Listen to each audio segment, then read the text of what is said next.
Good evening. I'm Carl Lankowski with Historic Chevy Chase, DC. We in Chevy Chase, in case you haven't noticed, are now in the midst of an exercise designed to help us envision the community we would like to live in and bequeath to the next generation.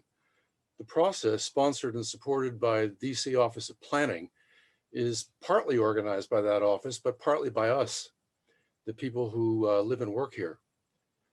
Parallel to sister organizations in the neighborhood who have staged many excellent events already, Historic Chevy Chase DC has organized a series called Planning Our Future.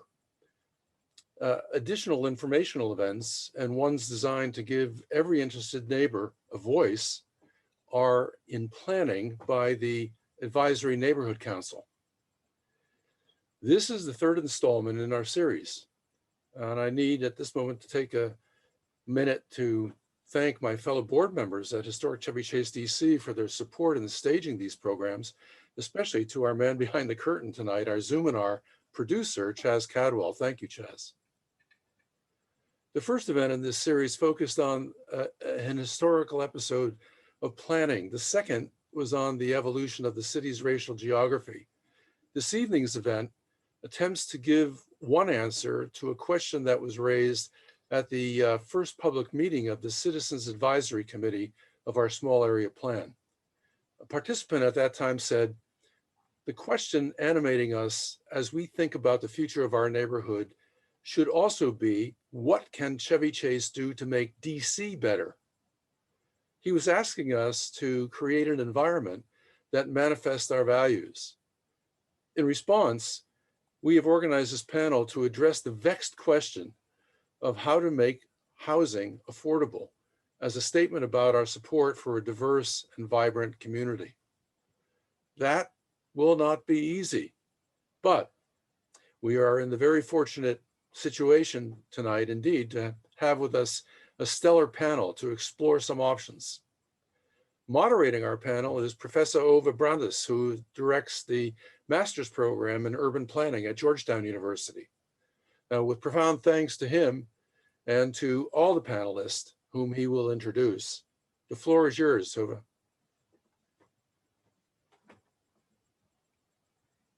Thank you so much, and good evening, everyone. It's my honor and pleasure to be with you here tonight, and thank you so much, Carl and Chaz, for helping to organize this and having us here tonight. We have a wonderful panel, and we're very, very lucky to have a special guest from out of town, Phil Payne. What we're going to do tonight is talk about housing, talk about affordable housing, and specifically talk about a peer review report that was completed by the Urban Land Institute some years ago now, two years ago. And I'd like to welcome all of the panelists to show themselves, and that's great.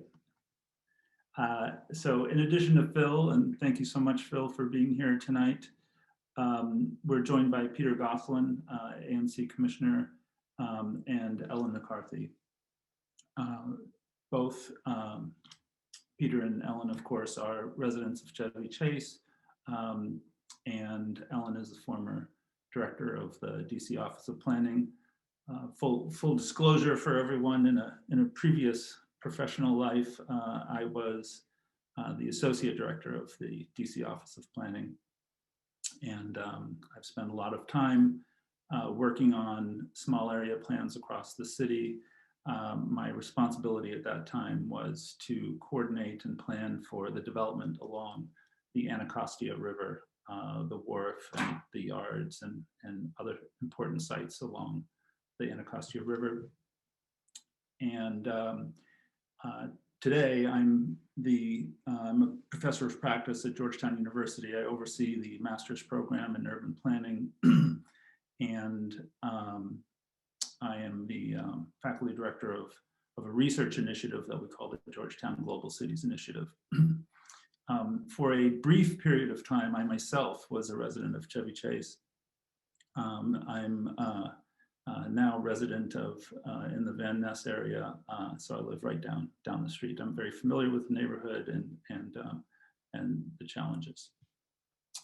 What I'd like to do is start this conversation by sharing a few slides which summarize the contents of a report that was commissioned by the city and completed by the Urban Land Institute. And then I'd like to invite Phil Payne, who was very involved in the preparation of that report as chairman of this special panel, to offer his reflections. And again, Phil is a housing developer, has focused on and really been one of the most important innovators in affordable housing finance across the country. He's a national leader.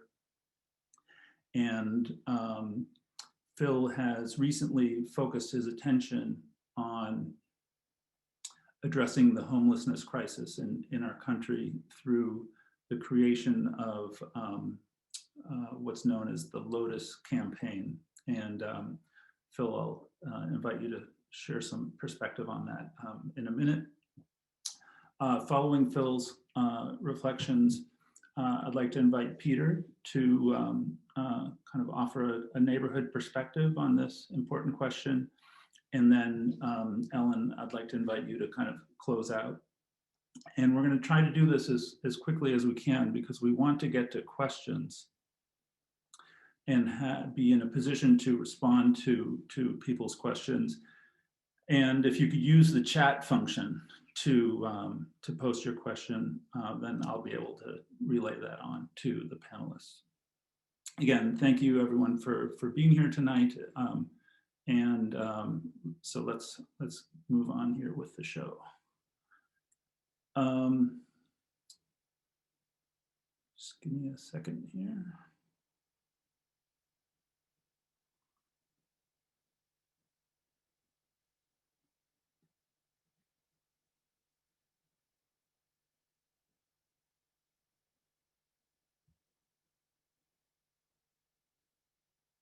Great.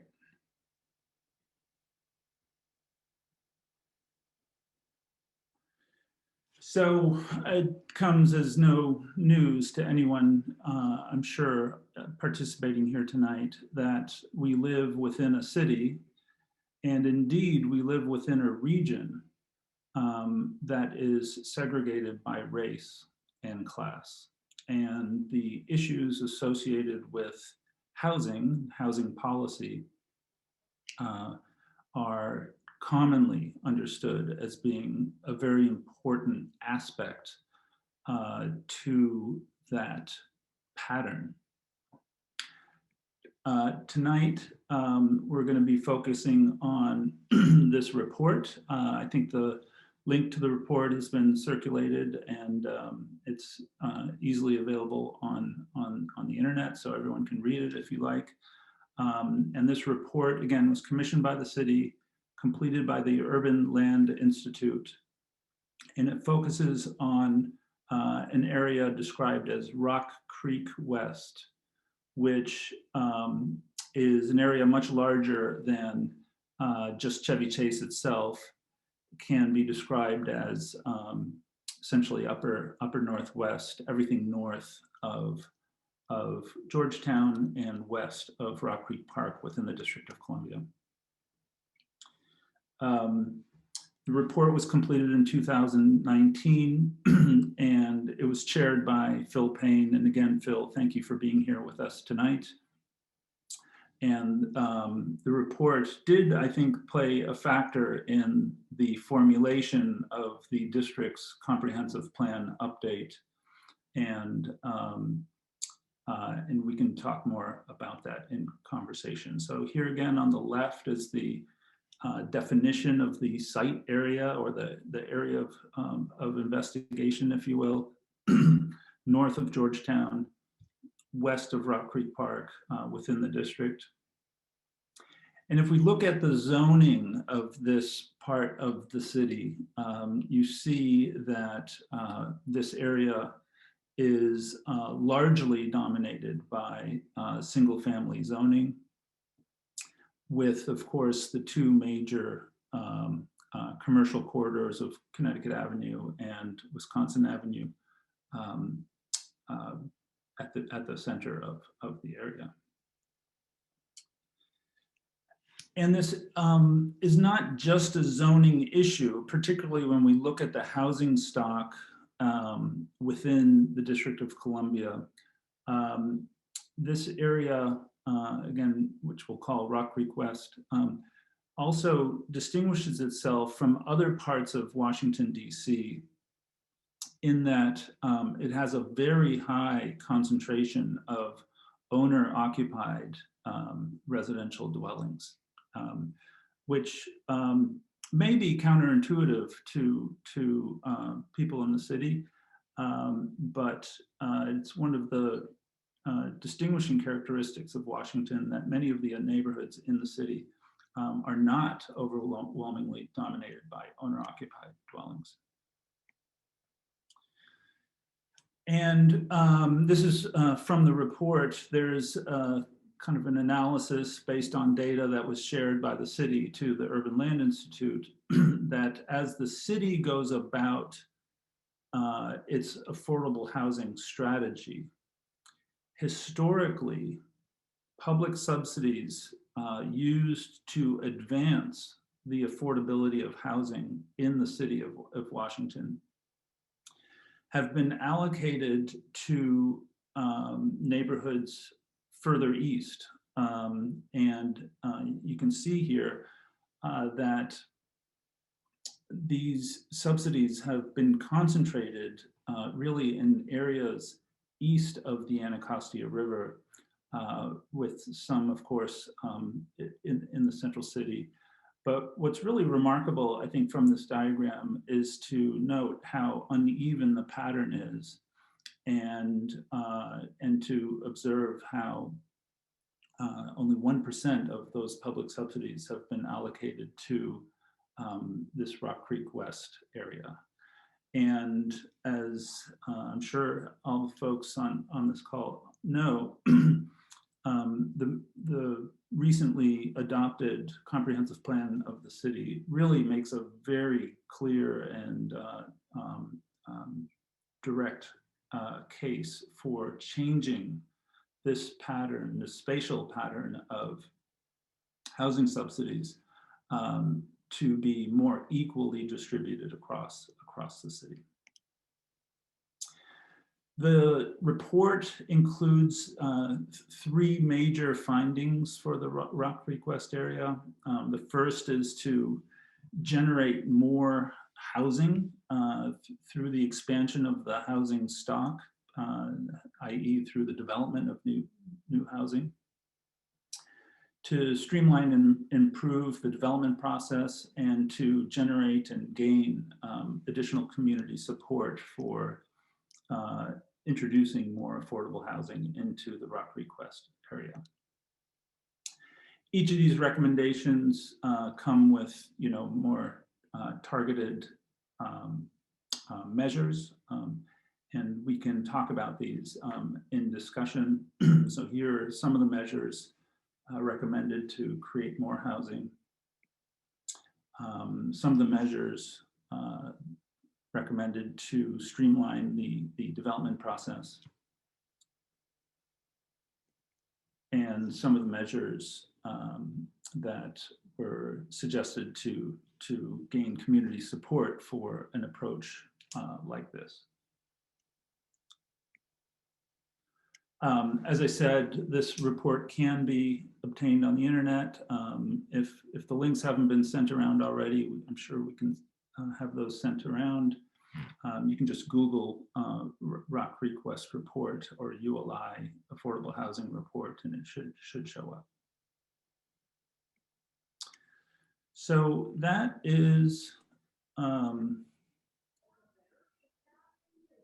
overview of the conversation for this evening. What I'd like to do is invite Phil Payne to offer some reflections on his participation in this process, offer some reflections on this challenge, and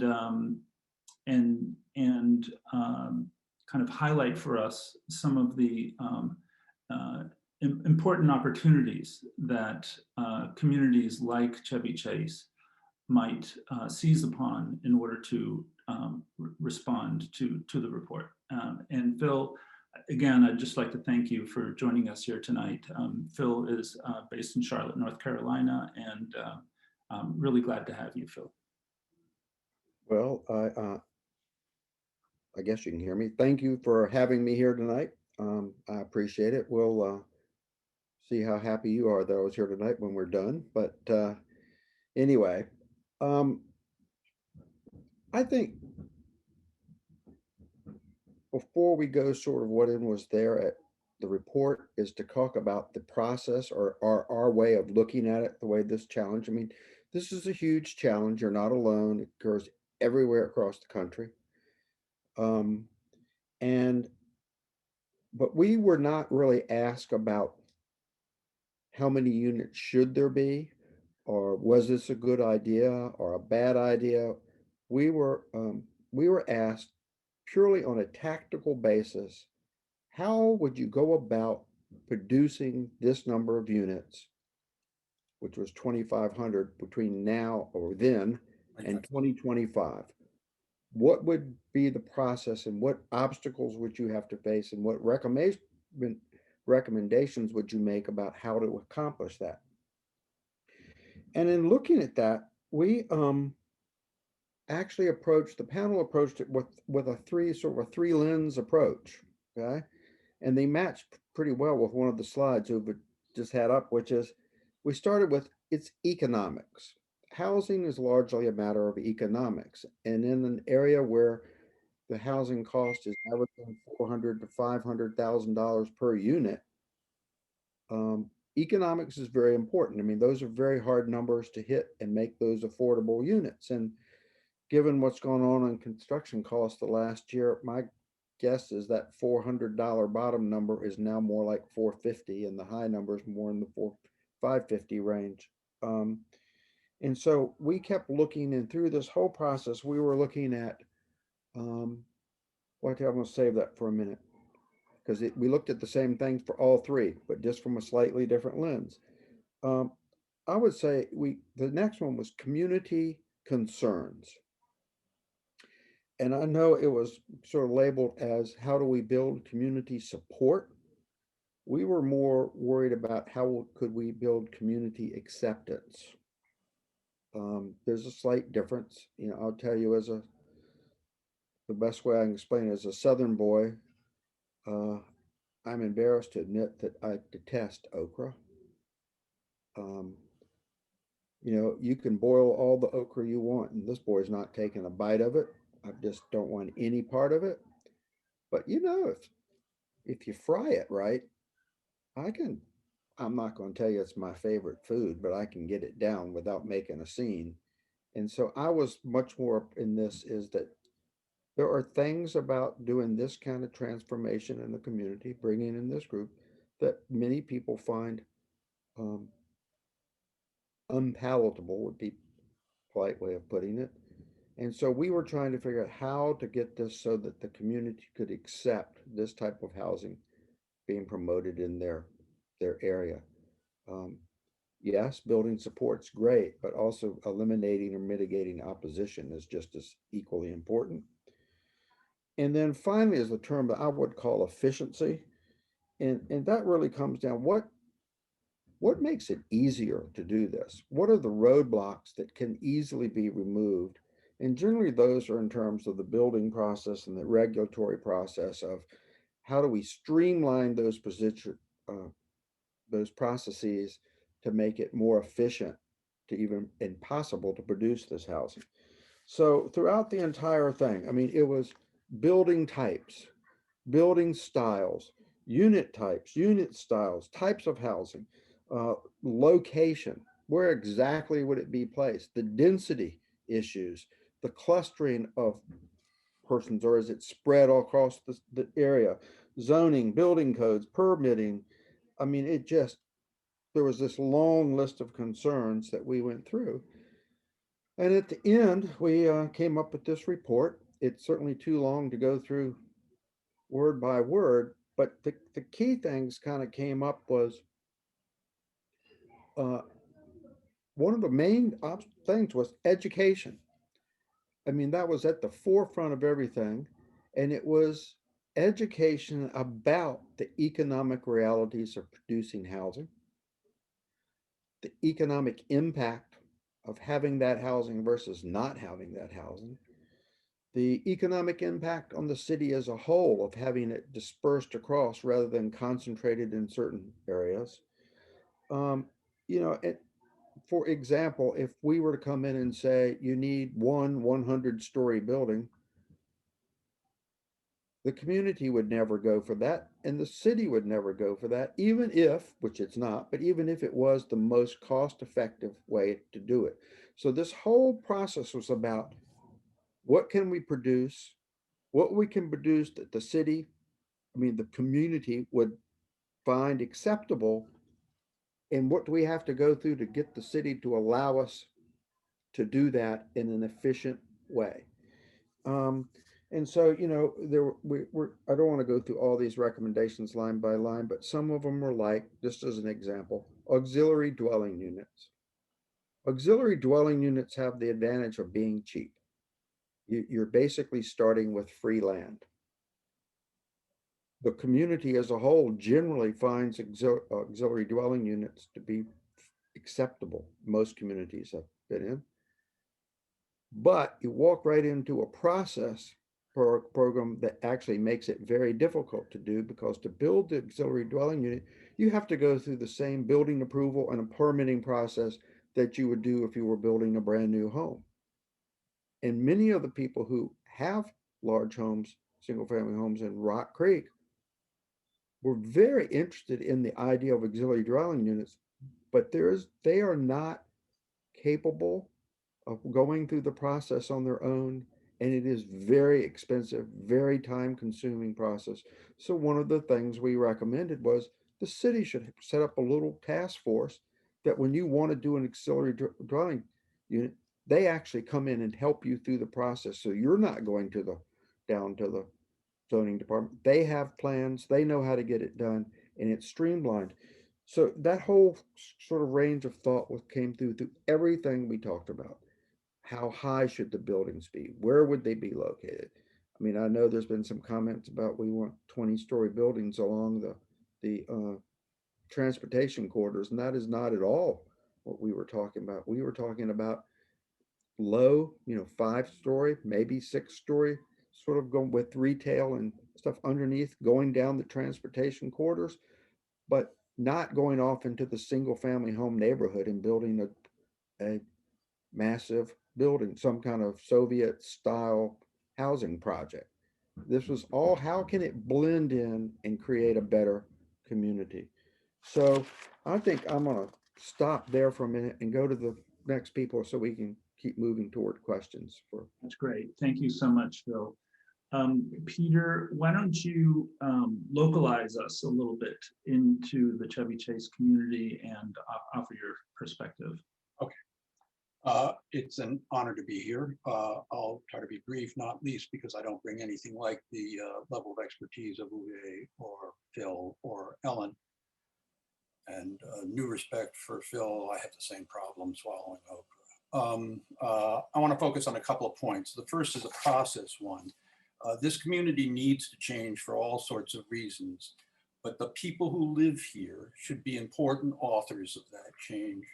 The ULRI report contemplates residents having a voice, but if I read it correctly, it's a soft one. Those who say they ought to have a louder, greater voice as part of the democratic decision-making process that, for all its flaws, have characterized this country for much of its history, are greeted as if their arguments are simply cynical cover for NIMBYism, not in your backyardism or something worse. pursuing a planning process that give participants the feeling and reality that they are co-authors of their own community's future can have all sorts of benefits. Most importantly, it can build a local constituency for change that can make it easier, not harder, to get new development done. Of course, the risk, the one that I think troubles the authors of the ULI report, is that it galvanizes, this involvement galvanizes opposition to any change. I think in this regard, the authors misread the political moment, which has changed since they wrote the report, and this community. We have been vividly reminded of the danger of living in separate economic, racial, and fact enclaves. And I believe that the most residents of Chevy Chase want to act against this danger. The bigger risk to change, I would argue, involves not deeply involving the community and risking the bitterness that comes with feeling that you're simply pawns in somebody else's game. Secondly, I'd like to focus on what I see as a few key confusions that have dogged the report strategy, at least as it has come to be discussed and implemented so far in this community. One of those confusions involves what kind of new housing is being sought. A founding concern of the smart growth urban theory, out of which I believe the ULI report grew, was environmental. The basic notion here was that cities are more environmentally sound than suburbs. So what you want to do is build up cities, suck the life out of suburbs, get people out of car commutes and onto public transportation. On this thinking, any new housing was fine so long as it created greater density. And in fact, a version of this line of reasoning has been part of the current discussion in the small area plan that we have now underway. This is the notion that what expensive communities like Chevy Chase should be doing is building more expensive housing to increase the city's overall supply and relieve gentrification pressures on neighborhoods like Petworth. But simultaneously, we are being told we need to create not just more housing, but more affordable housing right here. That's certainly what the mayor is saying. And it's what a lot of people, including me, argue we should do to make our community more diverse, inclusive, and just. So which is it? Or again, we're told, and it's a fact, we're an expensive community without a lot of affordable housing, and we need to produce more. But when, as the ANC on which I sit, passes a resolution that seeks to establish an ambitious goal for affordability, in our case, 50% or less of area median income, we're told we don't understand the economics of housing development. Broadly speaking, I think that we do understand them. Affordable units don't deliver as much profit as market rate units. More deeply affordable units, such as those at 50% of AMI, deliver even less or no profit, and therefore require more market rate square footage to subsidize them.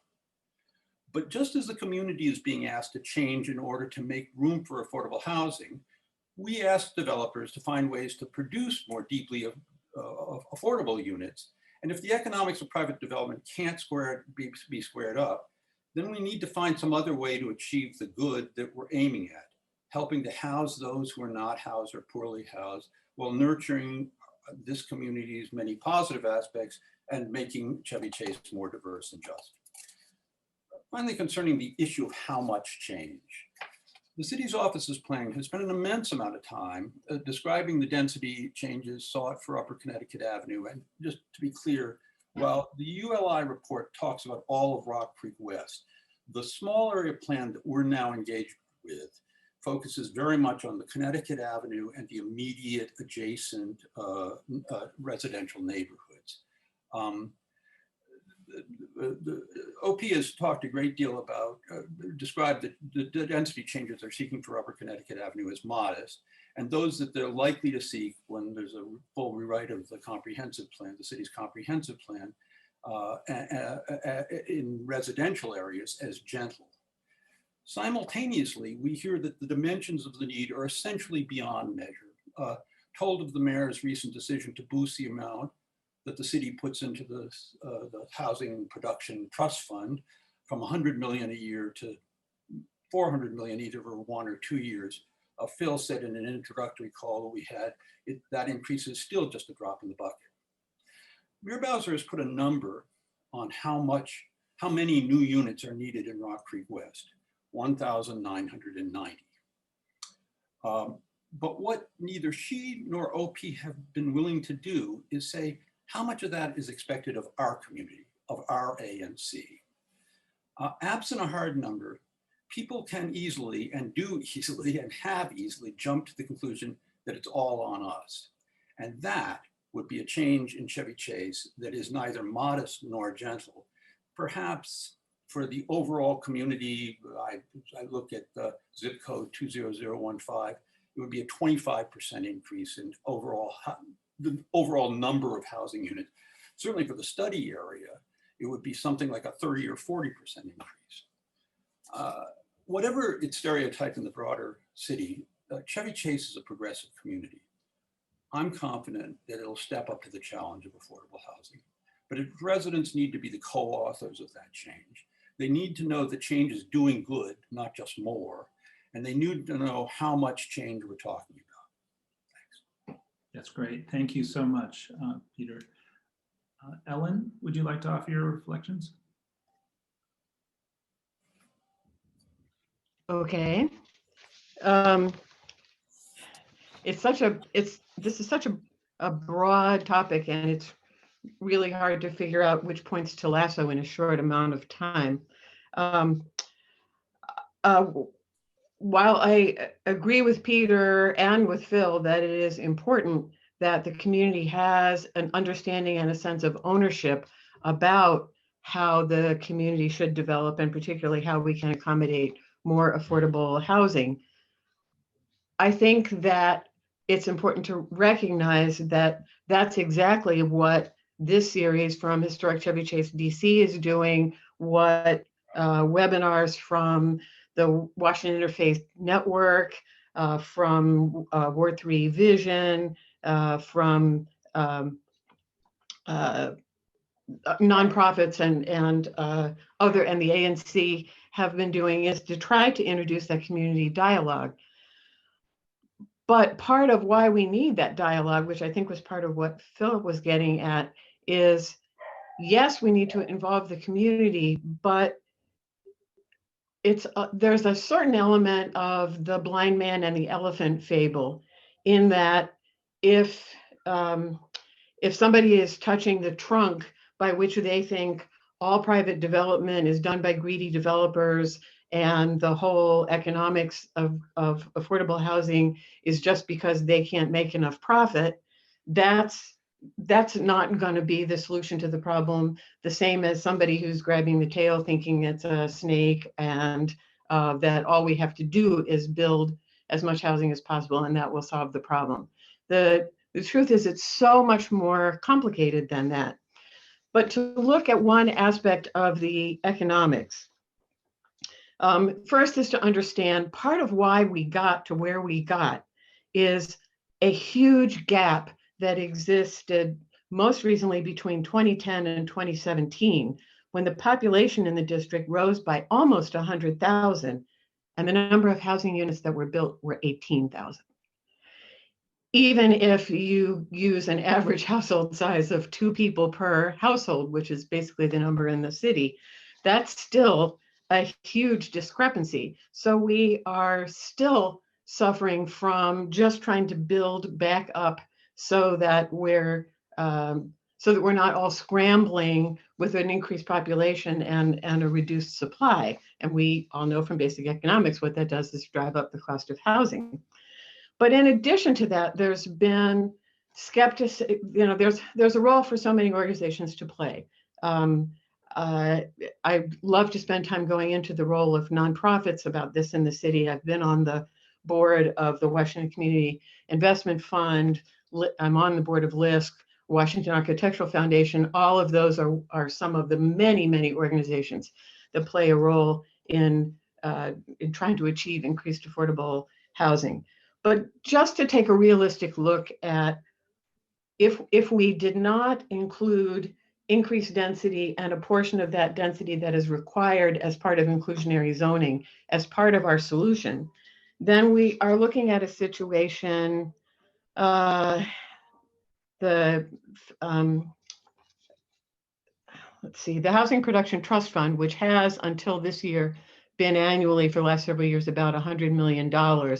The nonprofit who looked at this issue concluded that of that $100 million, about 40% of it is deployed for, or it covers about 40% of the cost of creating affordable units. The rest of it is borne by other sources of funding and by private sector and private equity and debt.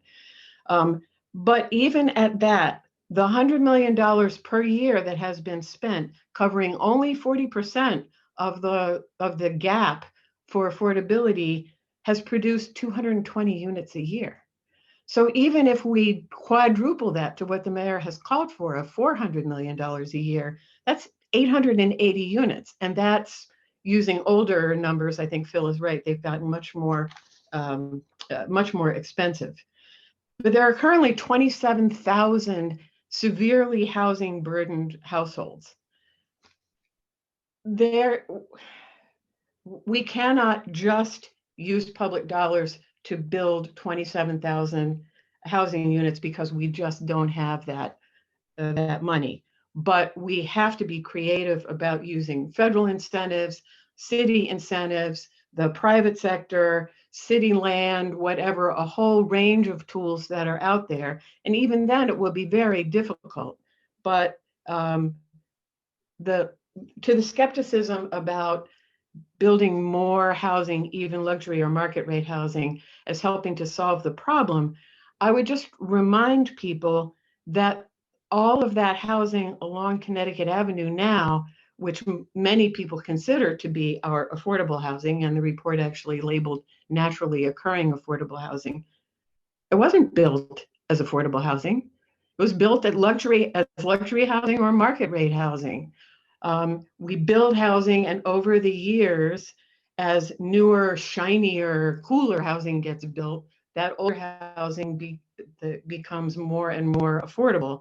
And that's, not only do we need to close that gap that occurred between 2010 and 2017, but we also need to keep producing new housing so that that whole effect of being able to have buildings that get older and more affordable, in addition to directly subsidized, publicly subsidized housing, all of those tools have to be part of the picture. And it's way more complicated than just being able to sit down and say, okay, citizens, let's talk to each other and come up with the perfect plan, because there just needs to be a blending of expertise and outside, anyhow, it's a very complicated problem, and I think it's important not to oversimplify it. That's great. Thank you. So we have a couple of excellent questions already. I'm going to paraphrase some of them in order to engage the panel. And I want to start off with what I think is a very important point that Peter made, and that is that if one were to imagine that the kind of this allocation of affordable of new housing units that's been identified by the mayor and the Office of Planning, if one were to imagine that they would all be delivered in Chevy Chase, that is, to me, almost kind of an absurd scenario that I definitely cannot imagine that. But on the other hand, there is a difference between this kind of planning exercise and the small area planning exercise that the Chevy Chase community is going through right now, on the one hand, and the actual delivery of affordable units on the other. So one's kind of on the planning, planning process, and the other, of course, is a development process. And Phil, I'm wondering if you could just spend a little bit of time sharing the kind of developer's perspective, if you will, with respect to how affordability even is achieved in a market condition that has such high land values and such high price points for existing units, such as this neighborhood, and to maybe contrast that for us with a kind of example in a very low land value neighborhood, and an area where maybe there's more land available than in a community like Chevy Chase. Okay, well, I hope I'll get this. Look, to build, and this thing about affordable housing, there was some concern about, because this definition we were given to work with was what I would call the all-inclusive affordable housing, which in my business, there's little a affordable and capital A affordable, and capital A affordable would be for people in the 50–60% of AMI and lower, and where government subsidies are readily available. And then the little a affordable could go as high as 120% of area median income. We're in a very high cost neighborhood where there's really no government money available to help with that. So our task was to look at all this group of, in Rock Creek West was a blend of these two, and I was trying to find the exact blend again and it slipped my mind, but for this conversation, we'll say it's 50–50.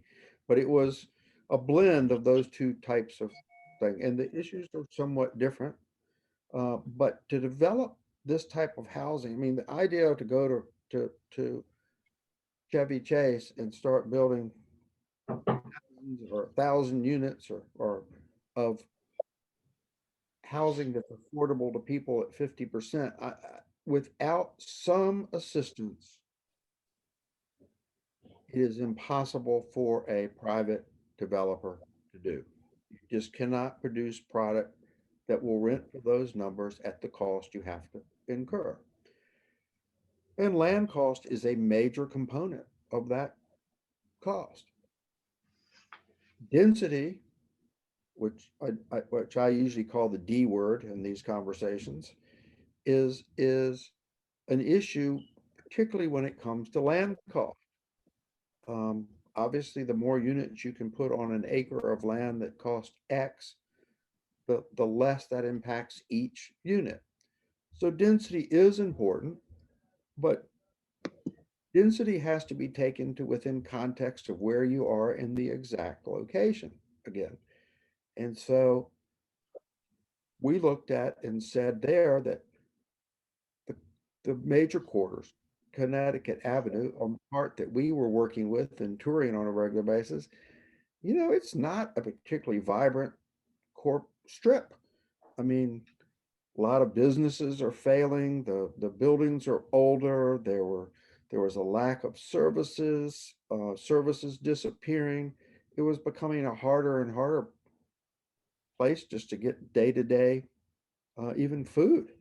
And so one of the ideas was, how could you rebuild that corridor, use the corridor to rebuild the retail and the vibrancy of the community in that sense, but also use the airspace above that retail.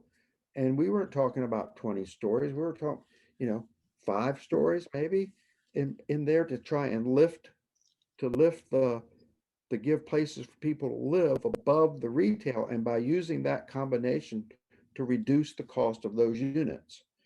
I happen to believe, and I think Alan agrees with me, there is no way to solve this issue or to make serious inroads without substantial contribution from the private investment community. And my whole life goal at this point is figuring out how to bring that to do and maximize every penny of government money to get the most yield out of that by bringing in this private sector. And there are a lot of ways short of the city putting up 60, 40, or 50% of the cost of the property. There's a system called shallow subsidy, very shallow subsidies where governments put up a small amount of money that makes it palatable. One example, if it costs $450,000 to produce a unit, you have to hit, there's no way you're not it's a $1,500 a month rent number is, it's a big number. Okay, actually, it's more than that. The NOI number has to be that. You go and you say, I want to produce a unit that rents for no more than $1,000. You're talking about losing $150,000 on that unit from a unit that rents for 1,000, 1,500. So how can we get around to the way where the government is helping the developer with that, not the whole cost, but just that one, that 150 number? And it could be guarantee of rents, it could be subsidized rents, it can be an interest-free loan. There's a lot of ways you can get there other than just giving the money away and giving huge amounts of it away. Small amounts of money can actually be levered with private capital to get your results. So the builder is just trying to balance out whether it's subsidies or whether it's free land or whether it's expedited system through the system. What about a waiver of permit fees or reduction in permit fees or expedited? I mean, one of the major costs I don't think anybody understands is the average developer, I know I am, you go out 2 or 3 years of spending money on a project before you even know if you're going to have government approval to go ahead and build it. That has an impact on the cost of the housing because you're carrying land cost and development cost and architecture and legal, in many cases, millions of dollars over a multi-year if not tens of millions of dollars over a multi-year, only to find out that, nah, you can't do that. So we need to get that turned around to expedite it, to make it easier to develop. You have to pull these costs down. And it's in zoning, it's in code, it's in permitting, it's in speed, it's in funding, it's in all kinds of things. So, I mean, Lotus, my other company, which I swore I wasn't going to speak about, but we are a shallow subsidy group. We put up about,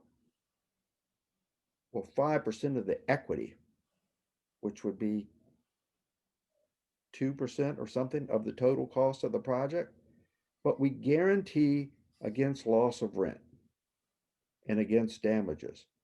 And by putting up guarantees against damages and loss of rent, we get market rate landlords to accept lower income people into their property, people they would be otherwise concerned can't pay.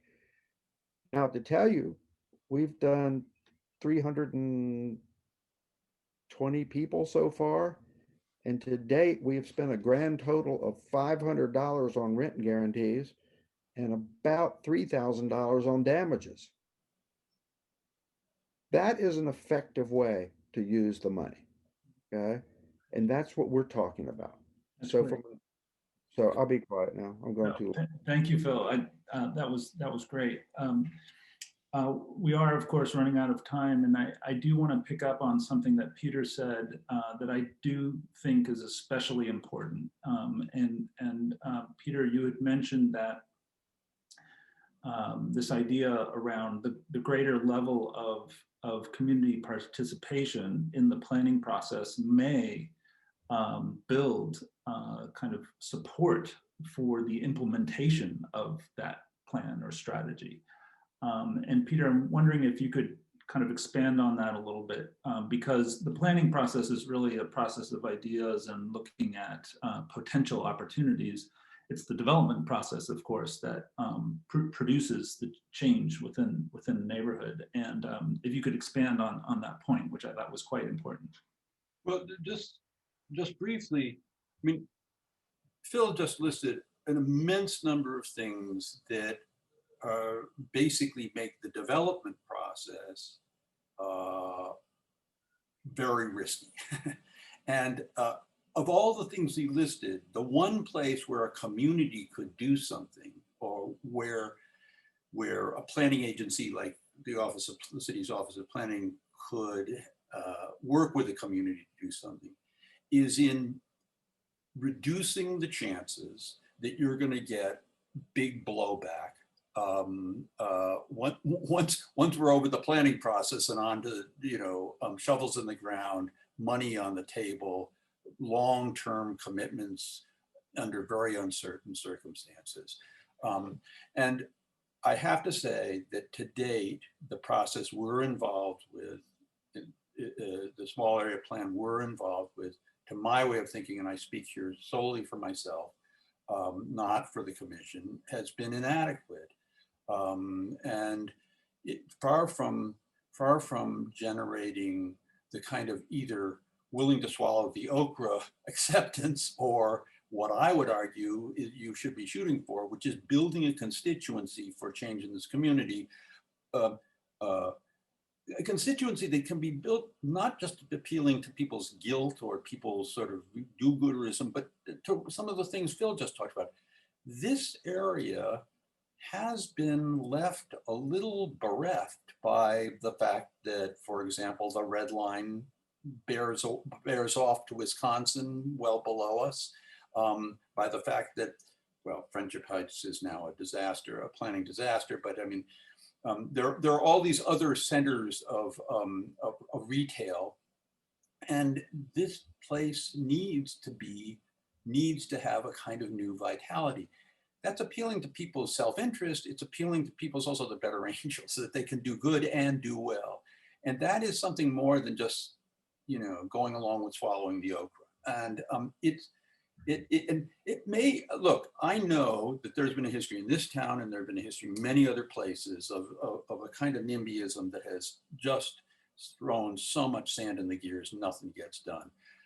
I just say two, and look, my reputation in this community is I was in a group that tried to get changes in a large apartment development. I think our sum total effect was it turned from a sort of dark blue building to a white exterior, but otherwise zero effect. But I mean, building a positive constituency for change will be very effective when you get to the development process. It could be very effective when you get to the development process. And inevitably there will be immediate abutters who object. There will be people who believe that everything is perfect, don't change a hair on the head of this community. Yes, there will be all those things, but so what are you going to do about it? And just, we're not getting either to the swallow the okra or the positive constituency for change here right now under this plan, the way this plan is going. I think that's a really insightful and important. We have seen, of course, in other neighborhoods in Washington, exactly that kind of dynamic, Peter, where groups have formed. People might also be familiar, if you follow the headlines in the state of California, that there are entire large constituencies forming to form YIMBY groups, yes in my backyard groups. Ellen, I'm wondering to close us out here, if you could offer some reflections on some of the development dynamics you've seen where neighborhood groups have gotten positively involved in advancing housing development in their communities. You're on mute, Ellen. Thanks. I think one of the really important things that Historic Chevy Chase DC and other webinars have done is I see it very similar to the way Minneapolis got to the substantial change in its comprehensive plan several years ago that eliminated single family zoning itself and permitted duplexes and triplexes to be built as a matter of right. I'm not necessarily saying that's the solution to our issues here, but what happened was an effort that raised people's consciousness about past racial exclusion in Minneapolis, and that created a more willingness to look at change, even if that was change that made people uncomfortable. And I think I think the climate is definitely there, both because of what Historic Chevy Chase DC has done and the George Floyd murder and a lot of other things. There's more of a willingness to look at that. But I think I hope that what we get to fairly soon for the Chevy Chase small area plan is something similar to what Montgomery County has done with their sector plans. We know, for example, we know we want to keep smaller independent retailers. So maybe we need a set of design guidelines that says if new buildings are built along Connecticut Avenue, they have to be built with the ability to demise the retail into 15-foot widths or 18-foot widths or whatever is gonna make it possible for smaller retailers to locate there. Maybe we need to increase flexibility with regard to parking even more. Maybe we need to especially pay attention to the transition if we're going to have 5 or 6-story buildings along Connecticut Avenue. Then how do we transition between that and the low density single family houses that are behind them?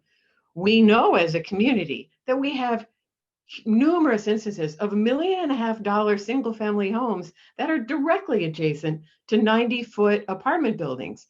And we've gotten so used to it that when people talk about, oh, there'll be taller buildings and that'll be a problem with our lower density community, they don't even think about how they walk down those streets and routinely see that juxtaposition. And it hasn't been the end of life as we know it.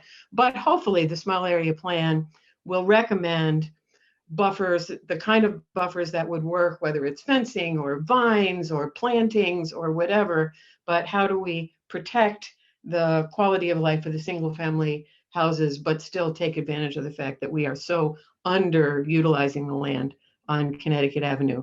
And I think, that's one thing that Ward 3 Vision has tried to do. You'll see at the end of this, we have a webinar coming up on how to improve the streetscape along Connecticut Avenue and create the quality of place that's there. That will be also one of the things that helps build a constituency.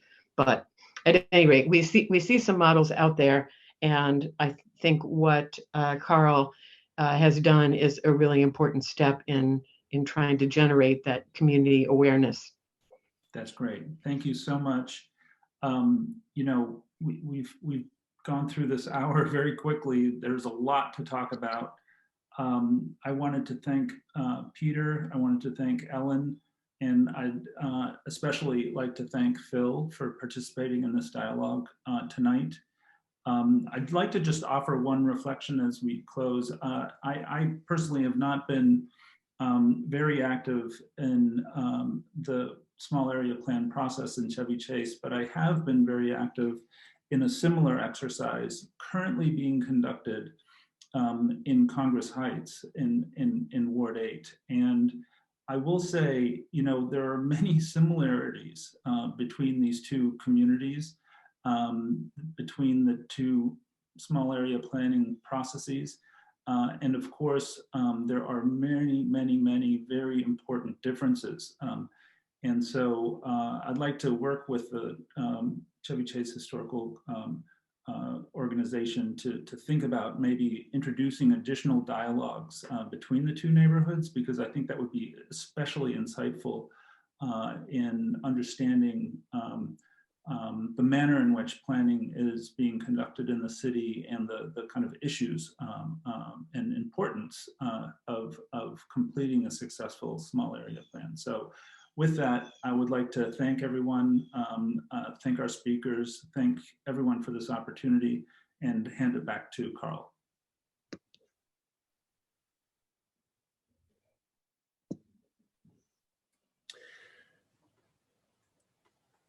Thank you very much for joining us this evening. I promised you a stellar panel. We delivered a stellar panel. This session is adjourned. Thank you.